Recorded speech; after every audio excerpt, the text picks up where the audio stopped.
Victor, what's happening? Happy holidays. Same to you. Nice ears, Ed. Nice ears. Nice tie. I got set up for this, so don't be taking any screenshots of this crap. And we don't want By the way, he lost the bet. I got the tie. He got the ears. Yeah. But your tie looks a little short there. Oh, yes, my little chickadee. Remember? Yeah. W.C. Fields. Yes. Yeah, or Lauren Hardy. I don't know. Take your pick. Yeah, either one of them had the short tie. I like W.C. Fields. That's quite the creative. There's a lot tie. of people out here who have no idea who I'm talking about. Yeah. Either one of them, W.C. Fields or is it Lauren Hardy, man. Laurel? Laurel and Hardy. Which one had the short tie? Or did they both? Hardy. Hardy? Am I right?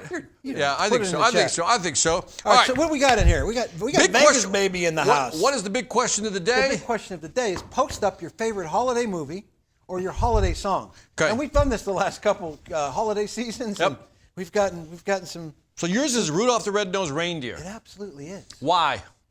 I don't know, man. Childhood trauma? What? No, childhood classic, right? Oh, sorry, my bad. Burl Ives? I mean, come on. Is the snowman narrating the thing? I do love it. You know. Every time they showed us the little sliding, Yeah, you know. my little man Hermie, the wannabe dentist. Yeah. You know, the land of misfit toys. The Bumble. Bumble. Yeah, the Bumble. No, yeah. The And the song itself. Yes. The song itself. And it's a come-up story. Absolutely. Do you know what I mean? Absolutely. You know. Hermie makes it, finally makes. Hermie makes it. Everybody laughed at Rudolph. Yeah. You know, reindeer games, the whole bit. Here come the hero. Here come Yeah. the hero. I still like It's a Wonderful Life. Yeah, there's a bunch of good That's ones. a classic. What do we bad Santa. Clark Ferguson, straight out the bat. What do you put in The it? argument that has gone on for years now is Die Hard We've had this discussion a before. Christmas movie? It. I am not sold that it is. I'm going to take that. I'm not either. Somebody's got to highlight why they think it's a Christmas movie besides the fact that it was during Christmas. And doesn't it like play all day long on Christmas on one It of the probably channels? does. Sure it does. Like just goes on and on and on. Nick Nervick says Home Alone. Nice one, yes. The Grinch, Miracle on 54th Jeremy, Street. Christmas Vacation, yes. Dylan Campbell, Ernest Saved Christmas. Oh my God, I forgot about that one. Come on, Holy buckets, I forgot. Oh my God, I just had a flashback. I totally forgot about that. Ernest, I love that guy. That does not work. That was great. National Lampoon, you said that. Is Harry Potter a Did Christmas movie? Nick Nervick put Christmas in Hollis? I know what you're talking about. My man. That's a problem. Harry Potter? I don't know. No. National Lampoon is in there for sure. Lemon Drop Kid, don't know that one. Courtney Robert says Louis. A Year Without Santa Claus. Oh no. So Elf is one. Like this is crazy. I've Elf shared is this big. before. My granddaughter's up in Pittsburgh. These are very sheltered children. My son-in-law loves that movie. Victor, they've been watching it every night since like Thanksgiving. Every night. Like when they go to bed, they watch Elf. They have Elf pajamas. They have Elf nightgowns. They're like on Elf overload. They're going What's to the school. actor's name again? I keep forgetting his name. Will Ferrell? Oh, yeah. Yeah, okay. Wow, okay. Just crazy. What else we got in there? Home Alone, Die Hard, Rollins. Fight Club. What? Fight Club. Okay. So, by the way, David Patillo says Miracle on 54th. Is it 54th or 34th? Check that number. I think it's 34th. Uh-oh. Check that. We got a little challenge. Check that, David. We're check challenging. that. What do we call that? What do they call that? I challenge that statement. I think it's up what's the line they used? Or fact checking them. Fact checking. I'm fact checking you, man. Tell me. I think it's 34th. Fred Claus. That's what's his name? Tim Billy Allen. Bob? Tim Allen. Tim Allen. That's Tim Allen. Bad Santa's Billy Bob, right? Bad Santa's Billy Bob. There you go. A Year Without another person. Was that Courtney again? Yeah, Courtney again. A Year Without Santa. Dr. Vital Clean says, Fat Man, it is 34th. I caught it. Yeah, gotcha. 2 demerits for 54th Street. Who's Vince Vaughn was in what? It's Vince Tim Vaughn, Allen. not Tim Allen. It's Tim Allen. It's Tim Allen. He's saying it's Vince Vaughn. No, it's Tim Allen. Wiffle Ball says it's Tim Allen. Look, Wiffle Ball may be able to sell, but he doesn't know his movies, okay? That's the problem with Wiffle. Anyway, who's out there? Let's see what we got out there. We got a bunch of folks. A lot of folks in the branch just loving it. Just digging it. Man. There's a Monty. Kobe Wilson looking really cold, brother. You're looking cold, Kobe. Who is? We got Kobe Wilson got the black cat, the black I saw coat. Civittoni was all bundled up. It must be cold up there in Boston. Civittoni, Dr. Vital cleaning his car. I think he's lost. Patty G's looking disinterested, like she's doing something else. Patty, pay attention. Yeah. I don't even think Susan Dorman wants to be here. She's just like, yeah, I'm just here for the Scott Williams is like, these guys are boring me. Avery Brewer's in the house. Yeah, I mean, Jeremy Park's up there, still floating that W with the Cubs. It's not baseball season. Vegas Baby is funny. They just put David Vegas. Smothers. David Smothers, how you doing, brother? Okay, so let me go. Happy Christmas. We got a lot of people on there. Joe Verdon. Who else? I can't even pronounce that name. Jason's looking disinterested. He really is. Jason, I don't know. Jason's got issues. We'll talk about him later, though. My man B. Clark's on the list. Yeah. There's Brian Richard with all the Yinzers from Pittsburgh are together. Look at that. I'm trying to see his name in the here. house. There's a lot of people on here, by the way. Commercials in the house. Yeah. Brady and his Buckeyes are in the house. Got Trent Daniel looking pro. Little stash going on. Clark Ferguson got a group with him. Very nice turnout. Alexis. Very I see you, man. Who else? Alexis D. Anybody else? I saw Angie earlier. The double A battery's here. Naughty's in the house. David Garner's in the house. Let's see. Who else? Got Roxanne. Roxanne. I don't know. I ever sing. Yeah. Brian Who Hogan. else? I'm I trying shouldn't to find. sing like that, huh?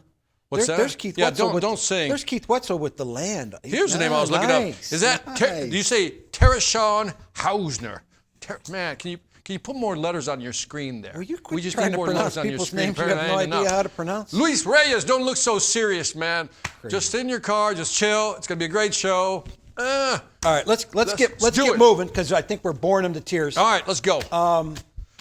Numbers in November. First off, take the ears off. Take my crap off. That was so good. That was so I looked up at the screen here and I'm looking at myself and I'm like, oh my God. So commercial sales for the month of November. Really cool overall performance, 10% increase over last year, which is kind of clicking along what you've been doing all year. Just super. Local commercial sales in the month of November were 6% over and above last year. Nice little tick, nice little uptick there. Team sales, again, that one that just keeps ringing, the bell keeps coming, just keep pouring it in. We were 31% for the month of November in commercial team sales. That's where the NAMs work with the folks, with the local account managers to just slay it. Okay. Again, just phenomenal performance. And again, tying it all together, year to date through the first 11 months, 7% local commercial sales year over year. Team sales are up 35% year over year. Total sales are up 11% year over year. 35%. Yeah, team sales. Okay. Yeah. Amazing. Great numbers. Total, I mean, through 11 months, $224 million. All-time record, obviously. Oh, my God. This is, I think, going to be the 5th consecutive year of double-digit commercial sales turned in as a company. And that's just a testament to y'all out there, what you do. That's amazing. I had the distinct honor and privilege of sharing our sales results last week with all the big cheeses. We do this kind of 2025 kind of forecast end of year, and we square away the plans that we present on what we have to have take place in 26. Last week to Jerry Galoff, John Wilson, and all those dudes and all those folks in the back and all those big cheeses, as I tend to call them. Big cheeses. And without question, your performance just is outstanding. It's a great testament to the work that you put in every day. And from my house to yours, I thank you for allowing me the opportunity to share your story. Because again, it's not my story, it's not anybody else's story, it's your story with the way that you guys and gals are knocking down these sales. I mean, we talk about it all the time, right? Yep. You don't see this, what's going on. This is, they're just crazy numbers. Yeah. It's like year after year, though, especially since the pandemic. It's just like accelerating. Yeah. It's amazing. Great numbers. Yeah, I mean, we joke a lot. At least I joke about it a lot. But these numbers, when I do talk to other companies, you just don't see this stuff. I mean, it's just another planet. It sounds like we're beating a dead horse, but it's true. I mean, Yeah. it's factual. And while I don't want to shed light on the other companies, because I got to see where they were at, and they're certainly not clocking commercials. Other companies within Rollins, they're not having that they're not having that consistent performance lifts that you guys and gals keep delivering every year. Yeah. It's a great place to be. Yeah. I feel lucky to be here and get to again present your story to all the. I think what's interesting. So this is totally like off trail, going off off-roading here a little bit. I just love when you do that, by the way. But I think it's really fascinating that this business is doing so well, right? Folks are doing so well, and while everybody's concerned about AI, this is an industry that doesn't have to really be concerned about AI. Do you know what I mean? 100%. There's no Optimus robot going to replace you right now. And so it's a great industry to be in. The numbers are there, and there's a lot of companies, or a lot of people in companies who are sweating it right now because they're going, where do I fit in what's coming? For sure. I mean, I think we're ultimately going to have to go belly to belly all the time, and particularly in the commercial space, right? Yep. I mean, there'll be some ways you can sell stuff over the phone or through the system. There'll be some ways. And we're working on some stuff like that to figure that out. But at the end of the day, when you want to crack these big accounts and the stuff that they really make their hay on, these big ones, we have to create that separation. Yeah. We know that we charge more money, and that's very difficult to have some robot do that. Yeah, I think in the commercial space, it's more complex. And when it's more complex and high risk, you're not going to replace that with a phone call. A person has to show up. You could probably see more of that on the residential side, which is why we're able to do so much more with the call centers. Yep. But I don't think you'll be able to replicate that or displace people within the commercial industry, which means there's a long career here. Amen. With a lot of upside. Amen. And as you move into 2026, as we kind of turn the page on this year, as we kind of trail out of 2025, be mindful of what you want to do next year.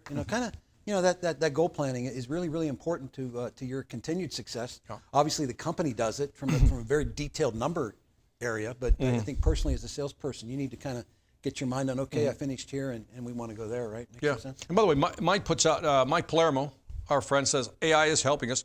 Absolutely.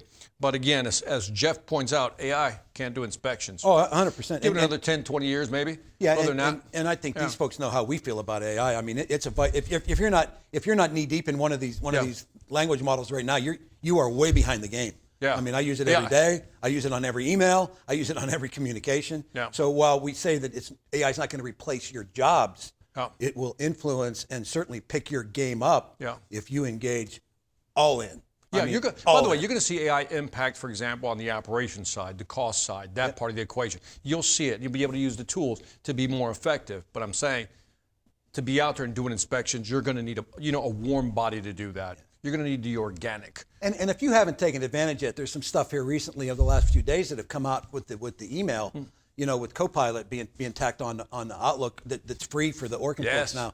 If you're sending emails without using Copilot to help you and assist you, you're crazy. I mean, you just aren't invested in becoming a professional communicator. Correct. And not making your life easy, but making you stronger and better. And no, I want to call it making it easier. Because if I don't have to think about what I have to say and it's going to suggest what I can say and then rate it on a term of, as far as neutral, positive, or negative, I'm taking advantage of that. It's going to make my life easier and just more efficient. But again, we'll say that's 10 to 20% of your job. I'm talking about the commercial space. Right. The rest of the 80% is on you. Yeah, and you can't be all trusting, right? You can't be all trusting in it. You got to check everything. You can't let anything go out without reviewing it. But get engaged with those tools. I'm excited about the industry, is what I'm saying. Because it's like a lot of companies are thinking about displacement. Here you're not seeing that as much, or you won't see it as much. And I think basically what I'm saying is go out there, help people out, help the companies, make some money, put some nuts away for the future, and grow. Amen. On the profit side of things in November, not a great profit month, and I will chalk it up to a couple of things, right? I'm going to, the eternal optimist in me will tell you that we had one less day last month.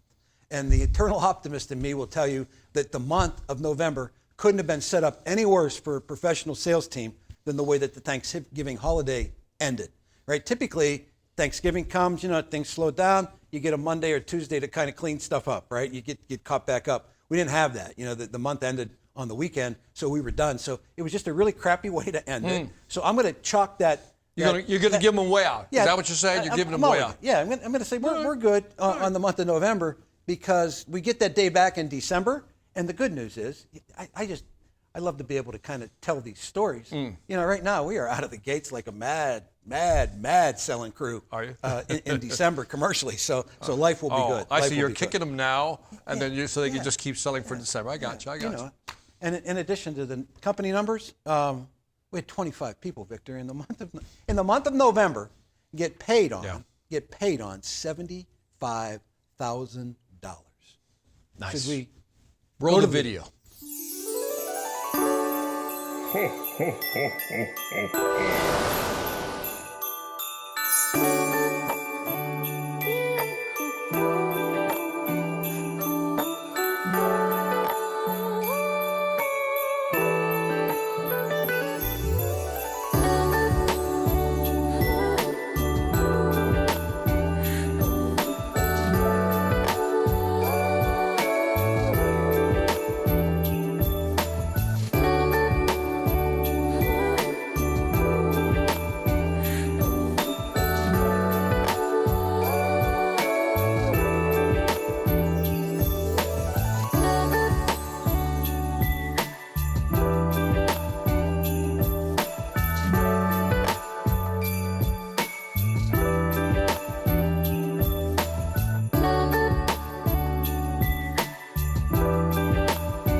Nice. How about that Keith Wetzel, man?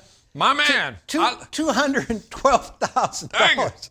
He's on the broadcast. So what's he get? What's he get again? He gets a $500 gift card, Victor. And I'm not giving out any more money than that. End of year, you're not feeling a little... No, did I just tell you we had a kind of a sketchy profit month in November?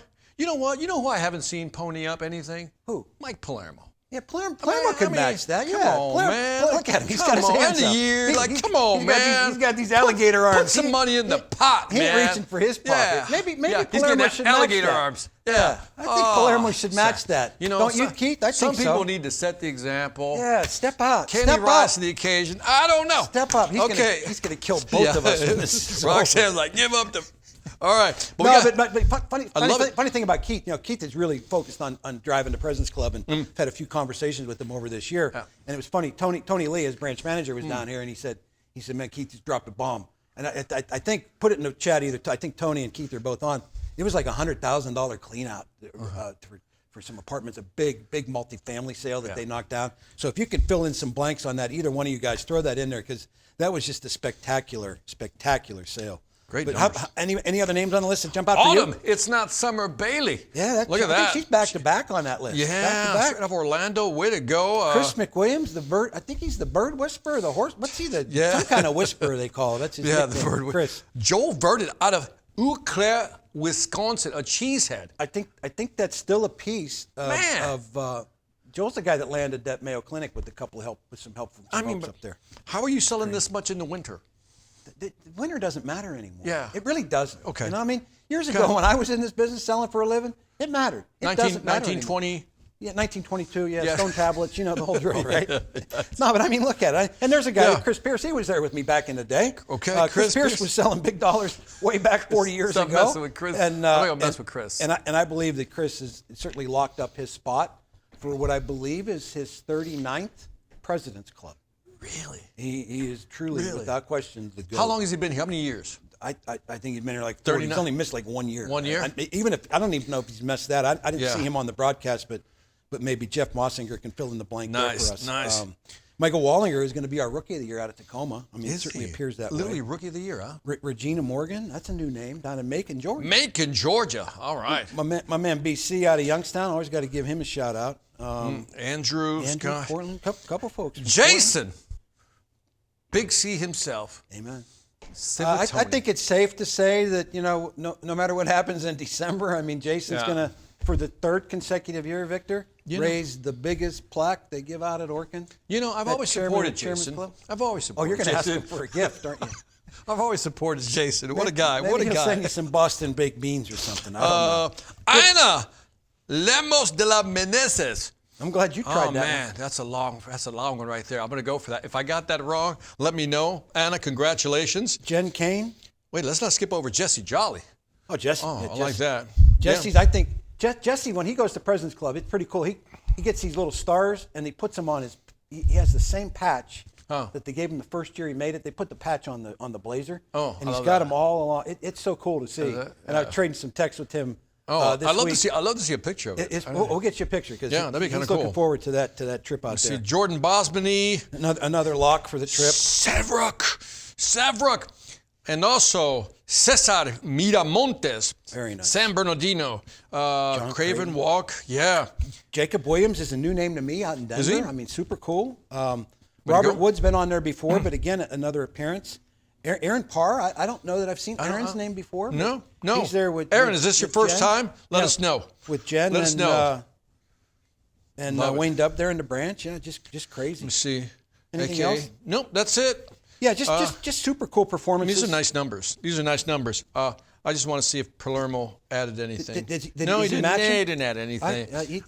Somebody post a picture of Palermo with alligator arms in there. Yeah, like somebody's $50, got a meme like $100. that. I mean, it's the end of the year. Come on, Mike. man. Come on, Mike. Step up. Yeah. Roxanne Palermo's never quiet. Yeah, he's quiet Until now. Try to get in his wallet, Roxanne. Palermo's phasing out of the screen going, I don't want to be here anymore. He got real quiet. And there's Aaron saying he's first time. Awesome, man. That's just outstanding. Congratulations, Aaron. Way to go, man. Absolutely outstanding. Yep. So let's move into some content. Let's so do it. Palermo will Get Palermo off the hook. Is he waving the white flag yet? Leave me alone. Okay, Leave me go alone. ahead. All right, let's do it. He's going to call me as soon as we're done here. You know that. I'm not answering your call. Yeah, when you call me. Oh, Palermo bought somebody lunch today. Oh, okay. We can't tell who you were because you got your iPhone. You haven't figured out how to use this sign on here. You can change your name, you know. ROL. It was Ralph. Oh, my man. Ralph Hibbert. All right. Cool. All right. Sorry, Ralph. I didn't do that on purpose. All right. Ralph's old like me. We can't figure out some of this technology sometimes. Hey, Jason Mossberger, hold your camera still. I'm getting dizzy over here watching you wag that thing. Right. Look at these guys. Let's jump into some content. I thought today, as we kind of the last broadcast of the year, that we would lean into building trust. Yep. Talking about building trust and how we can do that better, right? Yep. And I think you've got your engineer formula that you yes, laid off yesterday. I have a formula. Oh my God, he's going to give me a formula, right? I'm like I'm dealing with some programmer, right? Yeah. You know, I'm going to put that into ChatGPT and figure out what the hell you're talking about. What is that? But why don't I just turn that over to you to kind of tee up this trust? When we talk about trust, we talked about this earlier. What's that phrase about? The one that all you sales gurus, all you guys that are just full of baloney. Why are you pointing at me like that? Like you? All your peers, they say, oh, people buy from people that they like and they trust. Is it no like? You guys I think it's no like and trust. No like and trust. No like and trust. I mean, that stuff's like Zig Ziglar. You know, not it's old. Not the blaspheme Zig Ziglar. That shouldn't have said that. But I mean, that stuff gets old, right? It is old. But people talk about that, but they say, how the hell do you build trust, right? Yep. So I kind of like this formula. All right, I'll talk about our formula. Walk through it. Let's hit the slide here real quick. So I came up with this simple formula for what trust is, and then you tell me if you agree with me. And so we're going to go through all three components. Three variables is like the first one is take their point of view, Ed. And by that I mean is that when you're talking to a client, try to put yourself in their positions, ask a lot of questions, empathize with them, and then let them tell you what it is they want. Just take your time with that. Yeah, I think first and foremost, when you get this chance, I mean, these folks work their tail off to get appointments, right? Right. I mean, they're grinding to get in. You know, they get in, they get the tire open, they get the door open, they get a chance to kick the tires, then they get the chance to dance with the customer. And they know that at the end of the day, that they're going to ask for more money. Right. And we're going to be more money most of the time, right? I mean, it's very rare that we aren't the most expensive or we're asking them for more money than they're paying. And I think oftentimes we try to jumpstart and get after that too fast, trying to build our case.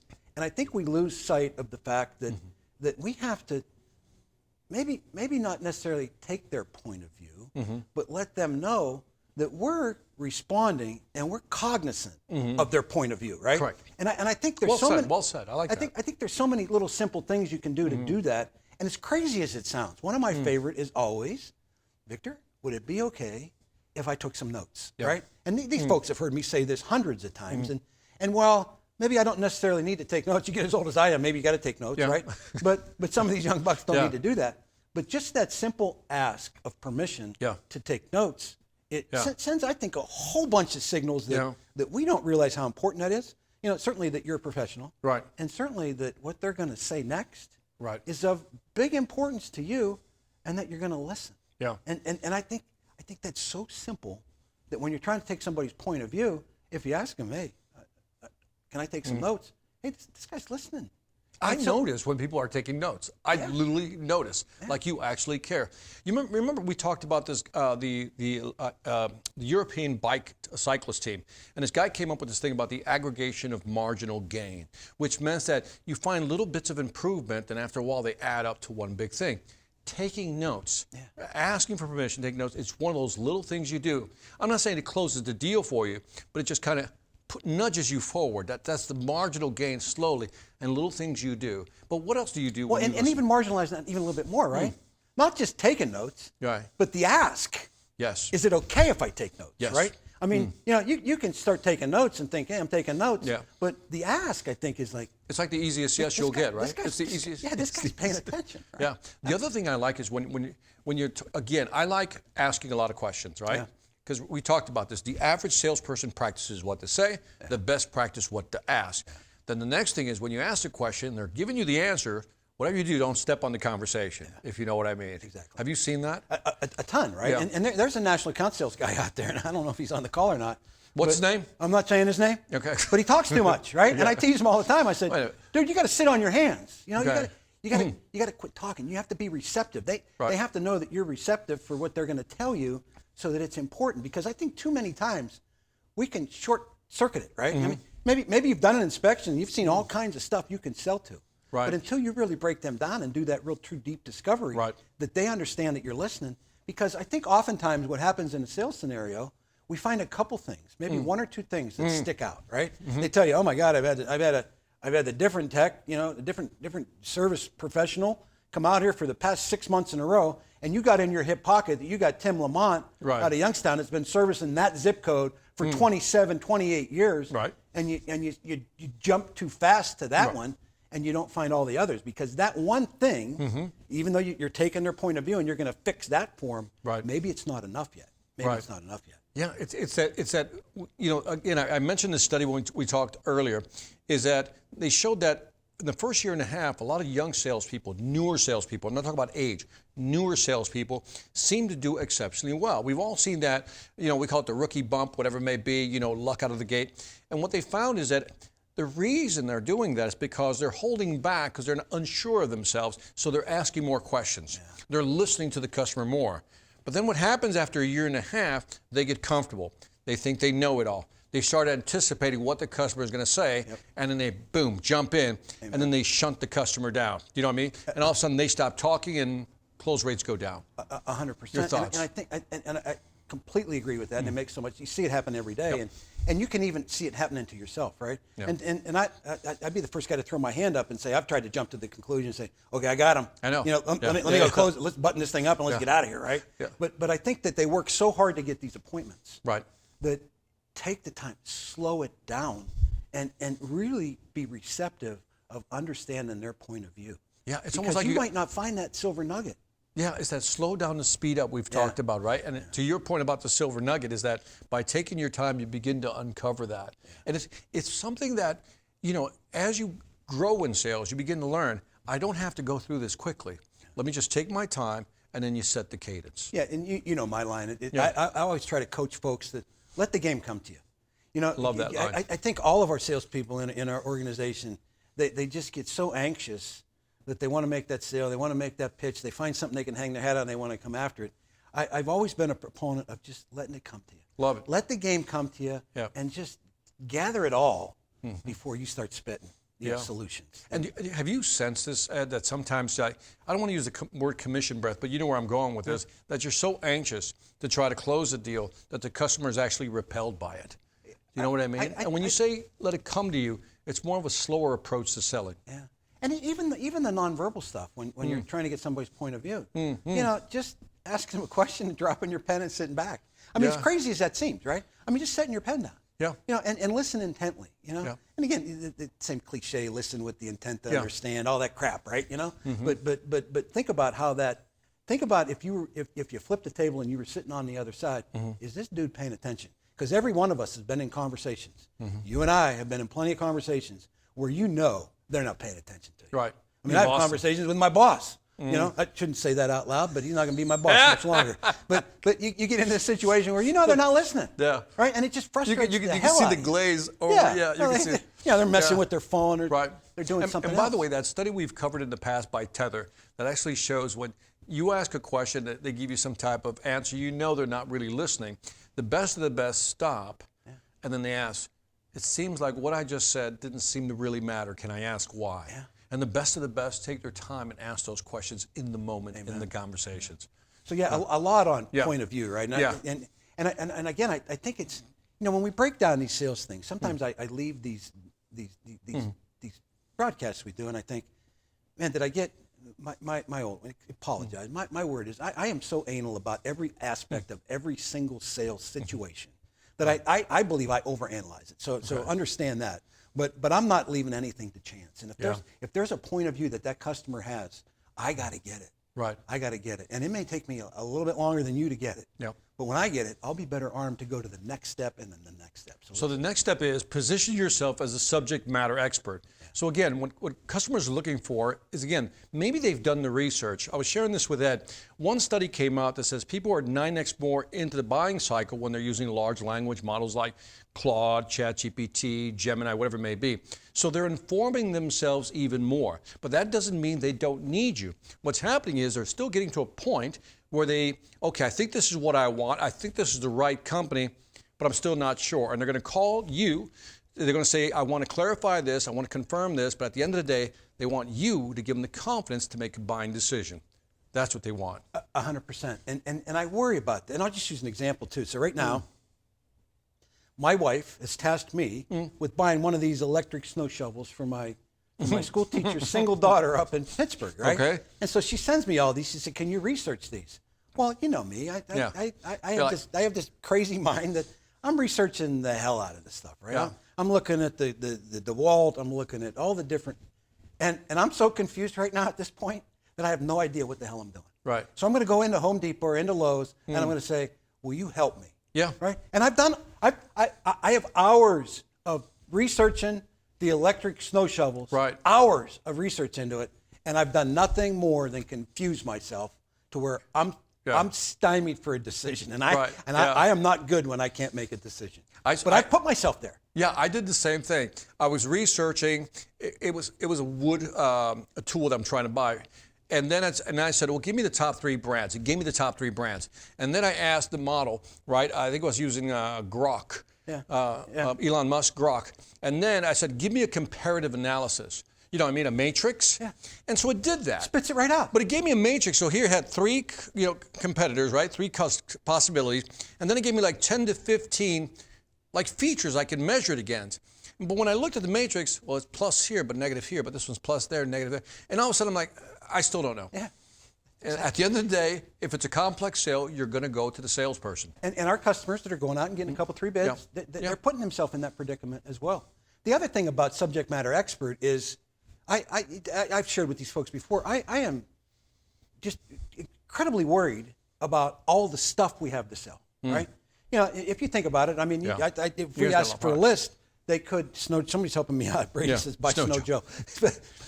But all the things that we have to sell, we don't have the expertise in them yet, right? Yeah. And I worry about it, particularly our new people and even our veterans, even my man Brian Clark, right? I mean, there's products that we have. He's been here for 25 plus years. There's stuff that he's selling today that he has no idea how to sell, and so that puts him in a position where he's not good at selling it. Yeah. And I worry that our people are so jammed up on all these products, and it's crazy. Every time we go into a new year, I get it from all the salespeople. Ed, what new offering are we going to have this year? And I'm like, man, can we just master the ones we got? We got like too many of them. Yeah. And how do you become that subject matter expert? You told a great story about that earlier. By the way, I just want to highlight, this is why I think AI is really going to help this company. Exactly. You know what I mean? Exactly. Because 2 scenarios, before they ever buy anything from us and after. Before they buy anything from us, I can put that type of customer profile in the database. Yep. I'll just say that, whatever the engagement platform is. And the AI is going to spit out, companies like this typically buy this. And then if they buy this, this is typically the upsell map, other things. So now you know specifically what they're potentially going to buy. Absolutely. If you've already sold the company, the AI is going to tell you, hey, this company is now ready to buy these 2 or 3 products. So then now you can bone up, as they say, on those 2 or 3 products, and that's what you go do. In other words, that's where the data is going to guide you a little bit. So I'm excited about that. Yeah. And I know that the subject matter expert, you're becoming that expert. Right. You know, I think the commercial division has done a really good job of putting these campaigns together every quarter, introducing a new product or trying to refamiliarize you with the new products, right? But at the same time, they're covering 1 a quarter. You know, there's 25 in this bag of tricks that they have out there to pitch. And I'll fall back on the explanation. Brian Clark lived it when I was there. When I was a salesman, or insulation first came out in Ohio, right? And I had some of them plaques on the wall, right? Right. I was okay at this selling, right? Okay. Maybe it's the only job I ever did really good. And I sold nothing for like the first 4 or 5 months, and my boss was like, "What is wrong with you, right? Why aren't you selling this?" But I didn't understand it. Right. Didn't believe in it. Didn't believe in the price. Said I would never pay that. Use my own wallet. Yeah. All these things went walking around in my mind. And I think we have a lot of services that way right now that you don't have a comfort level. Yeah. You know, I like what you said. Yeah, I didn't know it. I didn't believe it. Yeah. And I didn't like the price because I wouldn't pay for that. Yeah. Immediately, you've undermined your confidence. Oh, I was done. I was done. So I sold none of it. Yep. And I did some research. I got into it. But the thing you mentioned about earlier about the advice you got was don't wait for somebody to come give you the training. Right. You know, I mean, we can wait around for the branch managers to give us all the training on all these 25 products, or you can do what? Oh, my boss was very clear. And I told you the story before. My boss was all about, Victor, you're a salesperson. You're a walking profit center. You take care of your revenues and your costs, type of thing. You're responsible for your own training. If we give you training, that's a benefit.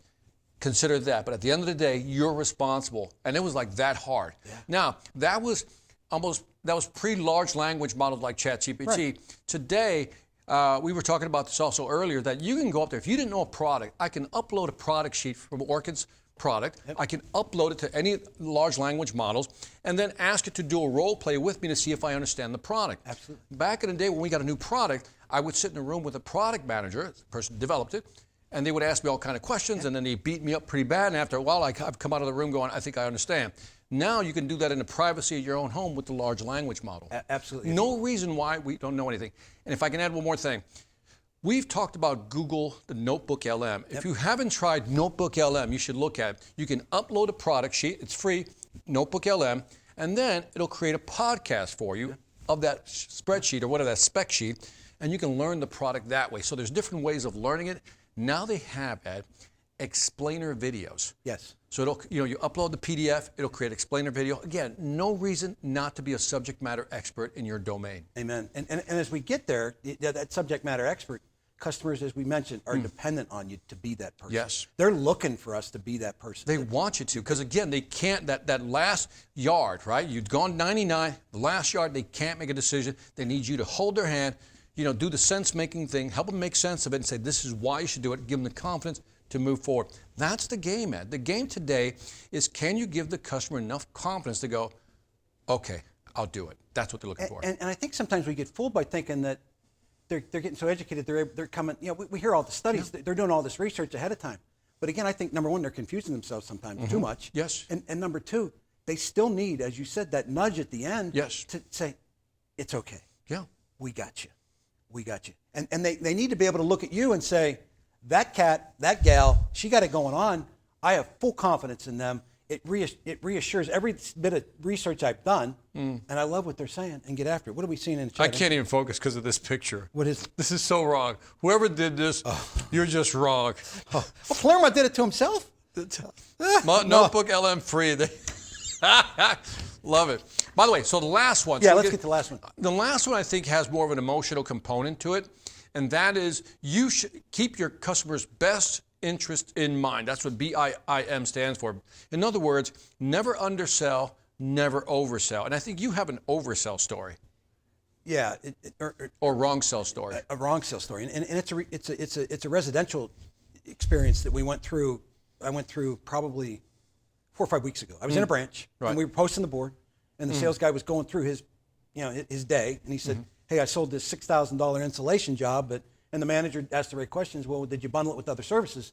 And he said, "Yeah." He said, "I pitched him exclusion. I pitched him this. I pitched him that. So like a full attic remediation." Right. And he said, all they bought was the insulation, the attic insulation, right? The Orkentherm. Right. And so we're sitting in the meeting, and this is a pretty high-powered sales team, right? I mean, 3 of these cats will be at President's Club. Strong group. This is a younger guy, but a solid guy, right? And he hadn't made a sale in a while, and when we looked at it, everybody kind of poo-pooed it, but I you know me, I kind of speak what I think. And I said, it came around to me, how would you have handled that, Ed? And I just simply said, and the room just stopped cold. I just said, I wouldn't have sold them that.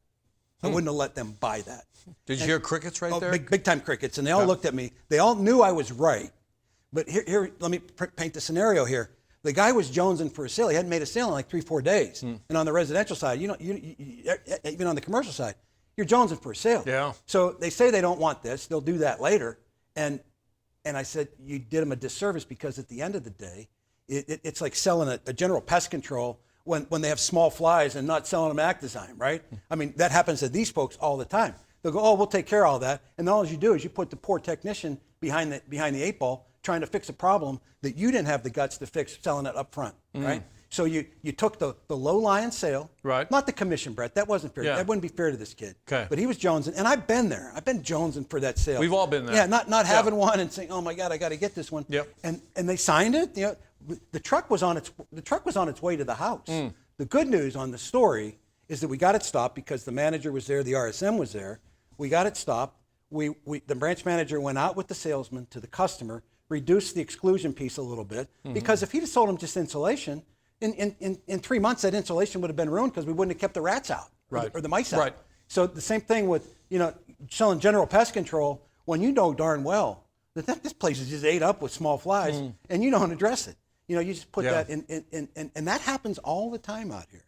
You sell something where you're not selling the exclusion. You're not putting enough bait stations in place. And we have that, not tendency, I won't say that, but taking that maybe path of least resistance. Fair enough. And just say, okay, and they're always with good intention. Oh, I'll come back and get that small fly after we get this going, and they're happy with what Tim's doing. And again, I've been there, right? Yep. So I'm not, this is not calling the pot calling the kettle. But exactly what happened in that residential situation happens every day to these folks where they undersell something, and they are not putting the customer's best interest up front. And it's funny because if you tie it all together, right? So this salesperson, I'm not picking on this guy, but he understood their point of view. He understood what they wanted. He was a subject matter expert, but he failed to keep their best interest in mind. Yeah, he pitched everything. He did what he was supposed to do. He pitched what they needed. But he should have said, no, I can't do this. Here's why. Here's why. It's not. And again, that's what the customer is looking for. And sometimes we're afraid to tell the customer, you're wrong. I'm right. I've done this for a while, because we think, I guess we're doing them a disservice, but I think you're doing a disservice if you let them get away with misthinking, I guess, if I can put it that way. Amen. And I'll use another really simple example for these folks. You're out pitching people and they got mice, and you tell them, it's going to be X amount to put these excluder door sweeps in, and they say, I'll have my maintenance team do that. If you go back on that 30-day inspection or that 60-day inspection and they aren't in there, if you don't put the work order in front of them saying, I waited for you to do it, you got to do that with us now. I'm going to have Tim come out and put those in place next month on his next trip. That's how you fix those kind of things, right? So that's one thing, and then not pitching everything. We talked about that enough. I don't know that we need to beat that up. In other words, if you know they need it, put it in the bundle. You have a responsibility to say, if I know they need more, don't, I guess, undersell yourself by thinking, if I add all this stuff, they're not going to buy it, so therefore I'm going to pull back. Let me get the GPC today. I'll come back and get the rest of those pieces. I'll come back in the summertime when the flies are flying. And you wait 2 months too long. The flies are already in place. The poor tech's working his tail off to fix a problem you could have prevented by being up front and selling the customer, keeping them in mind, the right thing the first time, versus trying to backtrack it and trying to figure out, well, why do I have flies? And every one of these folks out there that's been doing this for any length of time, why don't you tell me I needed fly protection? Why you got to upsell me now? And it happens every day to everybody. So Brian Clark should be nodding his head, yes. It happens all the time. It happens all the time. So all this is great about building trust. But at the end of the day, we have an anchor here at Orkin that builds trust like nobody's business. The ultimate trust hammer. The ultimate trust hammer. And you don't say this to people, but you kind of want to position it this way. You embody it. That's a great term. The coolest thing about doing business with Orkin, if you're not completely satisfied with the service and the results our service renders after 60 days, we will do something unheard of in the industry. We will give you all your money back, and we'll pay the first fee for Ecolab to come back in here. When you start leaning into your triple guarantee that way, not that we don't want to do all these steps to build trust. But if you want to anchor it and slam it home and lock it down and just tell them, look, we're so confident in the work that Tim and the team do, we're going to do something unheard of. We don't need your money. We'll give it all back. And again, you don't have to say, you don't have to trust me, but think about it. If you could figure out a way to spin that and say, hey, the coolest thing about doing business with Orkin, you don't have to trust me, all right? I mean, you don't say that, but you want to infer that for sure or embody that, as you said, so that they know that I got nothing to lose here. When I did that podcast with Keekins, I mean, that's the one that kicked me in the head. When I asked him the questions in terms of, what percentage of your deals are racks, and he thought I was playing a game with him because he's like, they all are. They all are. Yeah, it's like, so it's a mindset. So I think it's very important if you have, and there's a lot of new folks on the call, if you have not looked at, you've not mastered your triple guarantee close. I think it's the linchpin of any success ever here. And by the way, Tony Morales says it nicely. He says that right there takes risk off the table. Absolutely. That's it. I mean, I don't know how else to put that. Yeah, the old commercials. De-risk it. What won't you leave home without? It's always the American Express card, right? I won't leave home without the triple guarantee on every commercial customer I ever visit. It's the one calling card that I know will make a difference when I'm going to ask for more. Yeah, we're more money, but what are you getting now? Blah, blah, blah. They know this drill. These folks, they're running double-digit increases. Come on, forget about it. Forget about it. What else we got? That's it. All right, some housekeeping. Let's get out of here. Let's do it. So I sent the President's Club numbers out with the account manager updated sales through November. I sent them out earlier this morning. Get all over that. Certainly, we are chasing down the 25 spots for President's Club, and chairman of the Chairman's Club is probably out of reach for everybody. I mean, Jason's got that thing locked down. But there's 8 spots for Chairman's Club. The races are so close, I can't even stand it. It just drives me bonkers. And that 25th spot is going to be somebody, a bunch of you are chasing it. So the first thing you need to do is review those numbers today. And the second thing you need to do, if there's corrections that need to be made, you have got to get with your RSM and your DSM. Do not wait. Please do not wait until we get into January when the clock turns. If you see something that's wrong now, give them the time to turn this, because when these numbers come in January, they need a tight turn to get all the reservations set for President's Club. So we don't need any issues at that. So if you've got something that's wrong on your report now, get with your RSM and get it fixed immediately. The other piece, in addition to the President's Club run, is the commission bumps. As you know, the way that you folks are paid are very different than our residential folks. At the end of December, the amount of started dollars, net started dollars you have in the bank for the year dials in your recurring commissions for all of 2026.